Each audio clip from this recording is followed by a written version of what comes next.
The interior of a PB-4Y2 privateer is a claustrophobic tunnel of vibrating duralumin, shivering under the relentless harmonic thrum of four 1,200-horsepower radial engines. The air is freezing, smelling of ozone, hydraulic fluid, and the stale coffee of a 12-hour patrol. Every surface, the bulkhead ribs, the ammunition tracks, the radio racks, trembles with a high-frequency chatter that rattles the teeth of the crew. In the belly of the plane, the radar operator is hunched over a heavy, black crackle-finished console. His face is a mask of concentrated shadow, lit only by the rhythmic, oscillating sweep of a green phosphor cathode ray tube. He ignores the sweat stinging his eyes, his gloved fingers dancing across the sensitivity dials. He is searching for a needle in a haystack of sea return. Far out on the edge of the scope, 20 miles distant, a microscopic blip of light separates itself from the shimmering clutter of the Pacific waves. It is a hard, cold return, a metallic signature. The operator presses his headset closer to his ears, listening to the audio frequency pulse of the radar. The return is steady. He clicks his throat microphone and speaks into the intercom, his voice a calm, practiced monotone against the roar of the slipstream. He coordinates with the navigator, cross-referencing the ship's position with the magnetic bearing of the contact. They are at 15,000 feet, suspended in a void between the black ocean and a ceiling of scattered cumulus clouds. Outside, beneath the massive, oil-streaked expanse of the starboard wing, the ASM N Bat missile hangs from its heavy-duty pylon. It looks like a relic from a future era, a bulbous, 12-foot-long predator with a rounded nose and high-mounted wooden wings. The wind at this altitude is a physical force, screaming through the gaps between the missile and the aircraft.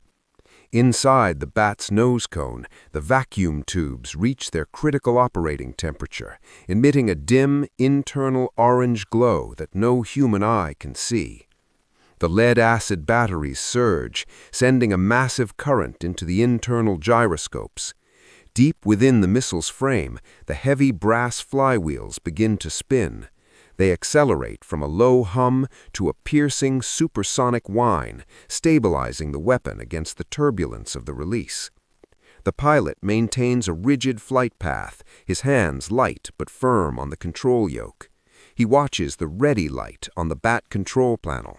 For long minutes, the light remains a stubborn, warning red as the missile's internal brain synchronizes with the aircraft's radar. The crew sits in a state of hyper-alertness, the tension in the cabin thick enough to feel. They are deep in enemy-contested waters, miles from any support. If a Japanese night fighter finds them now, they are a slow, heavy target. The radar operator's voice breaks the silence again. Target centered, guidance locked, signal strength at maximum. The ready light flickers, then turns a solid, unwavering amber.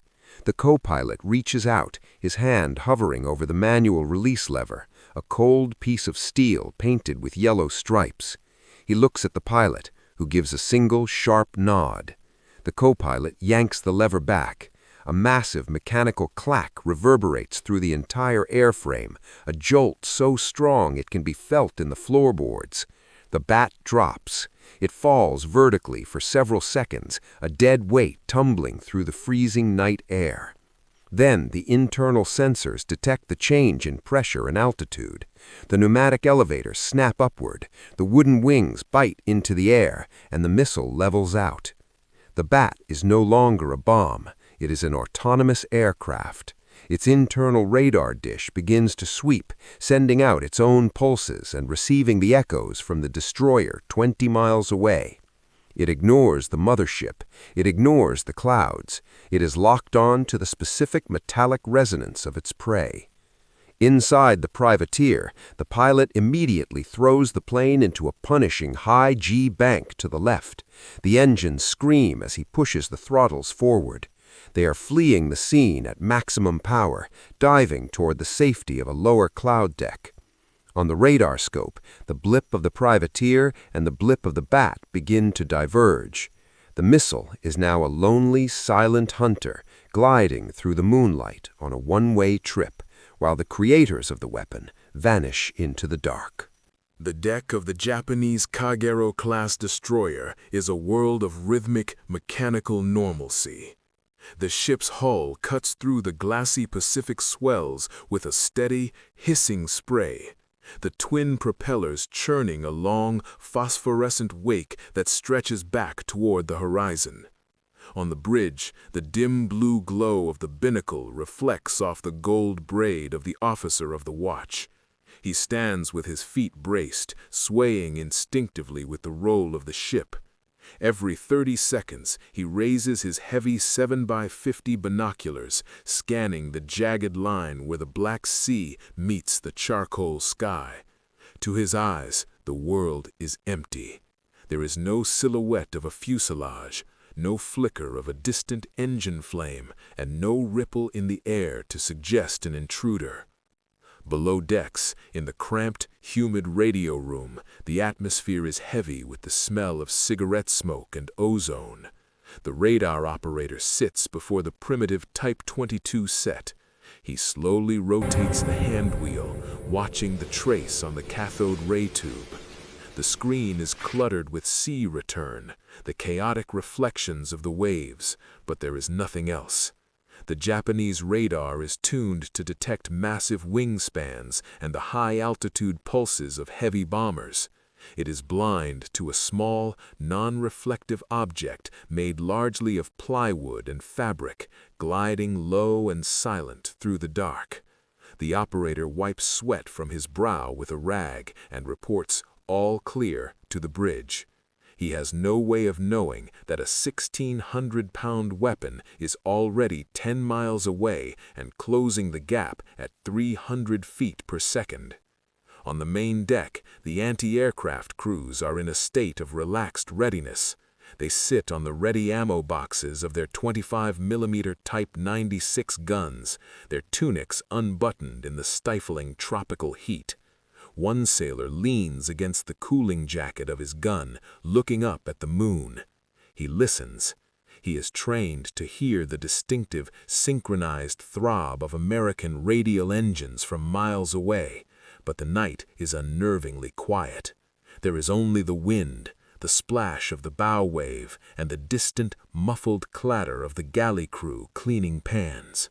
The ship is a steel island of 200 men, completely unaware that they have been electronically tagged.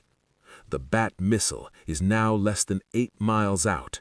It has descended into a shallow, aggressive glide. Its internal brain, a complex grid of magnets and relays, is working at the speed of electricity. Every time the destroyer rolls in the swell, the radar echo changes. The Bat's internal dish compensates instantly, the pneumatic servos hissing as they twitch the tail fins to keep the missile's nose pointed directly at the ship's center of mass. It does not need a pilot. It does not need a radio link. It is a mathematical predator. The officer of the watch checks his chronometer. It is nearly 0200 hours. He orders a minor course correction to stay on their patrol zigzag. As the rudder shifts and the ship leans into the turn, the Bat missile, now 5 miles away, senses the target's aspect. Its elevators tilt, banking the wooden wings into a matching turn. It follows the destroyer like a shadow. On the deck below, a lookout blinks, feeling a strange pressure in the air. A faint, high-frequency whistle that wasn't there a moment ago. He looks up into the clouds, but his eyes find nothing. The missile is small, dark, and traveling too fast for the human brain to process in the gloom. The ship continues its steady pace, steaming toward an impact that no one on board believes is coming. The Bat missile crosses the 3-mile threshold. Its internal logic determines the target's signature is sufficiently large to initiate the terminal phase. Inside the nose cone, the radar dish stops its wide-area search and locks on, focusing its entire energy output into a narrow, high-intensity beam directed at the destroyer's midship. The elevators on the tail section flip upward with a sharp pneumatic hiss. The missile's nose drops, and the shallow glide transforms into a terrifying, steep-angle dive. Gravity takes hold of the 1,600-pound frame, and the airspeed indicator, had there been one to see it, would be screaming past 300 miles per hour. The whistling of the wind over the plywood wing edges transitions from a low hum to a jagged, metallic shriek. On the deck of the destroyer, the atmosphere shatters in an instant. A veteran lookout on the port bridge wing drops his binoculars, his head snapping toward the sky.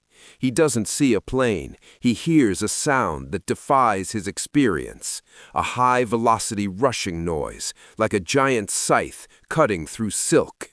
He screams a warning, his voice cracking with panic. The officer of the watch spins around, his eyes darting upward just as a dark, bird-like silhouette tears through a low-hanging cloud layer.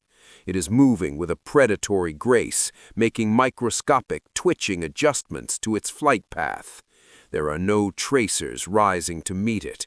There is no time to traverse the 25mm guns or even to sound the general quarters alarm. The ship is frozen in a moment of collective, paralyzed confusion.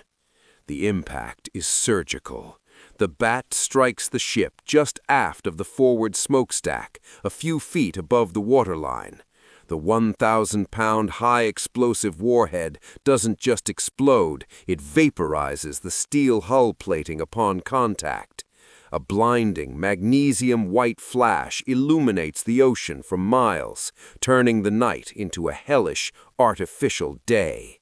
The kinetic energy of the nearly 1-ton missile, combined with the chemical fury of the Torpex explosive, sends a shockwave through the ship's spine. Steel girders snap like dry twigs. The deck plates buckle upward, vomiting fire and shrapnel into the night sky. The destroyer groans, a deep, guttural sound of twisting metal that rises above the roar of the flames. The ship's forward momentum carries it into its own debris field as it begins to list violently to port. Secondary explosions ripple through the hull as the fire reaches a ready-service ammunition locker. The 25mm rounds cook off, sending a chaotic spray of tracers into the air, as if the ship is firing at ghosts. Men scramble from the hatches, their skin blackened, their eyes wide of the shock of a strike that came from nowhere. They look at the horizon, searching for the American carrier or the swarm of Avengers they assume must be responsible. They see nothing but the empty, indifferent blackness of the Pacific. Within minutes, the ocean begins to reclaim the vessel. The bow rises high into the air, dripping with oil and seawater, silhouetted against the orange glow of the burning wreckage. As the ship slides beneath the surface, the last survivors cling to debris, staring at the sky in a silence broken only by the crackle of floating fires. 20 miles away, the crew of the privateer watches their radar scope as the bright blip of the destroyer flickers, dims, and finally vanishes into the static. They turn their heavy bomber toward the south, disappearing into the clouds. Behind them, they leave no wreckage of their own, no spent shell casings, and no survivors who can explain how the sky itself turned into a guided hunter.